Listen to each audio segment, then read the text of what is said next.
I'm Ben North. I'm the graduate assistant at Judson University in Elgin, Illinois. Another day here at Judson University. Going for win number 6. Today's the day we start to prepare for that. This is the office. Little desk right here. The traditional practice looks more of a 2 hour to 2.5 hours of just solid work that we have to put in every day. And that can be through walkthroughs, through drills, through more conditioning, because we always have to be conditioned if we want to play the style that we want to play. So those usually are what our practices kind of consist of.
Our scouts are usually 2 to 3 pages long. They have a list of 5 starters and 5 or 6 subs, along with team statistics and individual statistics. I usually keep track of the tendencies that the opposing team has, both individually and as a team. And we use an app called Synergy Sports for our film studies. That usually takes anywhere from an hour to an hour and a half to compile clips so that not only can they read it on a paper, but they can also see it on a video.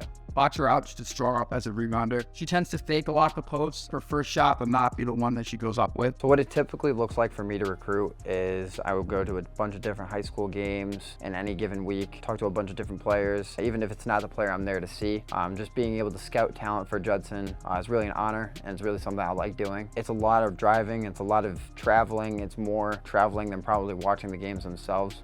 About to go recruiting, man. About to see, I forget, what was the school we were going to? On our way to Hershey. About to get changed, get to some recruiting attire. Want to see what this game about.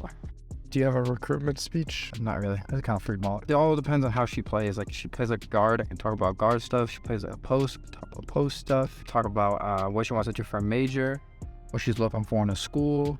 Talk a little bit about our program. I'll have the players that are coming with me do most of the talking as well, because they get it from my player's perspective, which is always nice. I'm planning on taking up too much of her time. I know she probably got stuff to do, so never fun when a coach just kind of lingering around, wants to keep prying and poking and asking questions. So give my statement, have her talk what she want to talk about, have our players talk about what they want to talk about, and then I'll be it.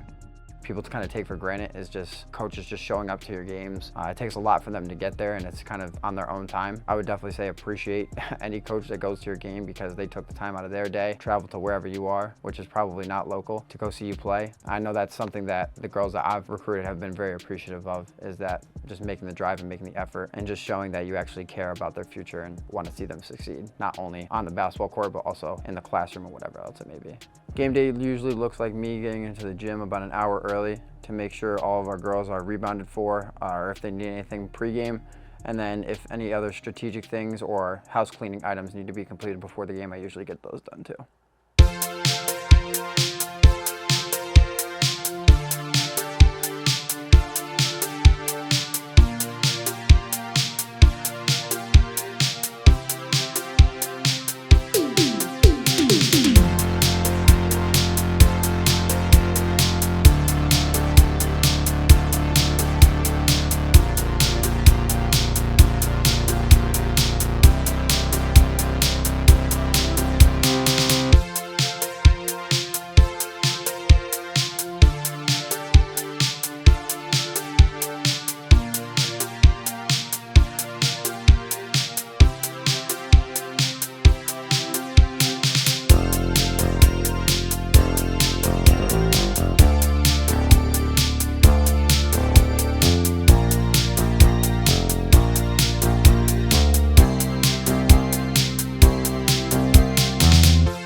A lot of the misconceptions are that if you've played basketball before at any level, Division III, Division I, or high school, that you know how to coach. That was a misconception that I had going in, and that kind of changed for me a lot. And just seeing the fact that I didn't know everything that needed to go into coaching, and that there was a lot I needed to learn, and that I did learn. I'm still kind of getting accustomed to things in Chicago, moving from Connecticut. So my typical day will look like getting my house prepared for the week, getting my meals prepared, making sure that I have everything that I need in order to make the rest of my week go smooth. I'm also in school, so a lot of my homework will get done on Sundays for when I have the most time to be able to do it.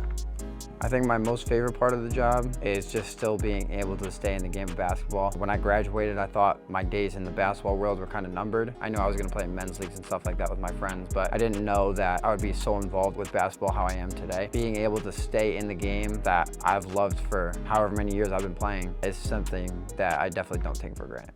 The next steps for me, I'm going to be having my Master's of Business Administration degree. So my dream job would be being a sports agent. I want to be able to represent players. I want to be able to start my own business. Continuing to stay in the world of sports is definitely something that I foresee for my future.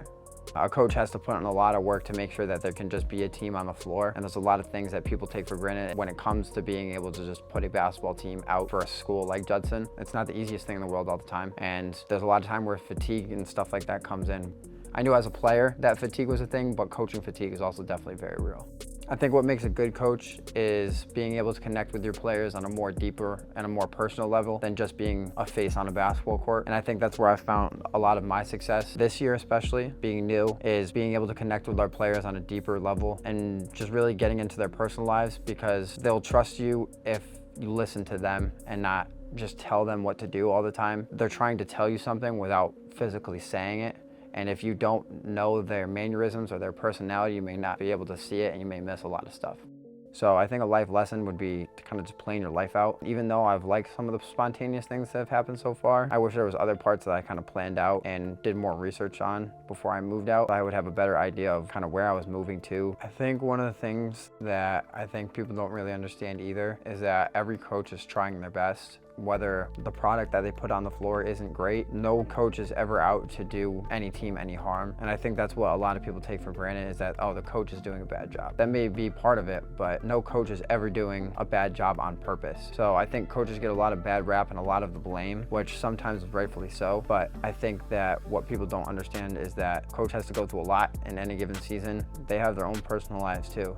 People have to be accepting and understanding. I think the biggest difference for high school to college athletics is the consistency at which you do things and how badly you want to put in the work to get better at your craft. A lot of high school players nowadays don't want to put in the work to get to the next level, to get to what it takes to play college basketball. And I think that's got to be a mentality that if you don't show up with day one at college, you're only going to put yourself behind from the rest of your peers. My message to anybody that wants to get into the world of coaching would be to just jump right in and test out and see if you're good or not. If you know what you're talking about and you're fluent with your words, the players will follow you 100%. So if you want to see what college athletics is about, see what college coaching is about, kind of get behind the scenes look, there's no better way than just dive right in and see what happens.